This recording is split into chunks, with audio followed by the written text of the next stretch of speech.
The show is called Woman in a Rowboat, which is borrowed from a 1965 de Kooning painting that's on view in the exhibition. And I really thought about that both because of the poetry of the title, but also because of the kind of claim it makes. It says woman in a rowboat, so it's a kind of very small narrative, a description, and you go to look at the painting, you can barely find the woman, there's no rowboat, it's nothing like the image in your mind.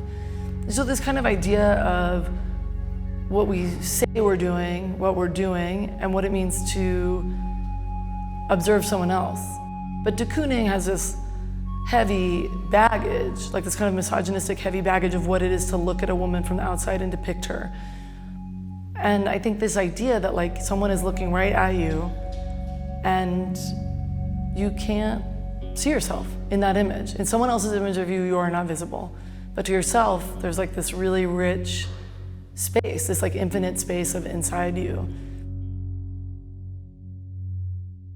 When you're putting an exhibition together, you're responding to two things, which is the work and the space. And maybe that's kind of an obvious thing to say, but kind of reconciling those two things is quite difficult. So you could have a pile of paintings that you really want to show and they don't fit, they don't go together, they don't work in the space. And so having done this exhibition last year, I was sort of really thinking about how I wanted to take advantage of the architecture to tell a story and to think about the visitor's choreography. Like a show is ultimately a story, and they are moving through space, and so it becomes narrative in that way. The show begins with these really cacophonous two works, one by Joan Snyder and one by Anselm Kiefer, and they're both landscapes. And hers is this like really hectic, like fertile, pink, gestural, springtime landscape that includes at the bottom of the work a kind of shelf with the palette of the paint drippings. And Kiefer's is like this incredibly thick impasto kind of fall scene of a forest. And so you sort of have this death, birth thing happening already. You're like in the valley, you're sort of like very much betwixt and between spring and autumn.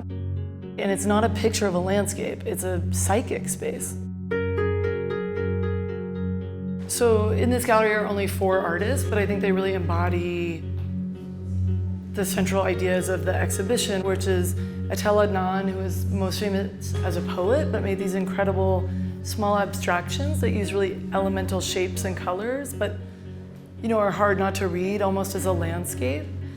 And then these works by Joan Semmel, who is an artist in her 80s or 90s, and who has continued to paint her body over time. And these 2 different works, you really see this moment of like turning away from the viewer to like deny the viewer access to yourself. And then you also see this painting, which is so clearly about what we see when we look at ourselves. It's like from the perspective of someone looking down at their own body, but it's totally abstracted and surreal and grotesque, and there's all these kind of unnatural colors. And then this incredible work by Tom El-Sai, who is a much younger artist based in Miami. Up close, you really see how much work has gone into it, how many singular gestures and moments comprise this painting and how complicated it is. Early in this process, Guillermo mentioned that his family had a work by Remedios Varo in their collection. And she's an incredible surrealist, and he showed me this painting, which is this woman wrapped in her own hair sitting at a table. There's a hand reaching out from behind. There's a cat made of leaves. There's a person upside down in a kind of pot. There's just anything you want to see, you can see in that painting. And it's this, very quintessentially surrealist, which kind of takes you into this dream state.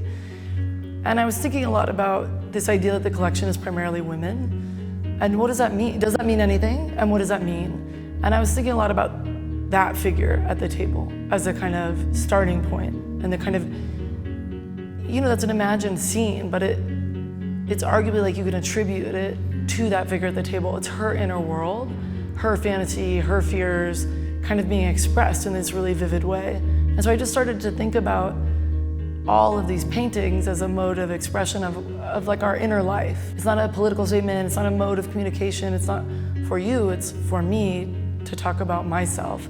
And so kind of in that, you always end up seeing these different kinds of expression, which was really important for me. So some people think in images, some people think in words, some people it's using their hands. So it was really nice to be able to have a starting point that allowed me to mix types of work and scales of work in single gallery spaces.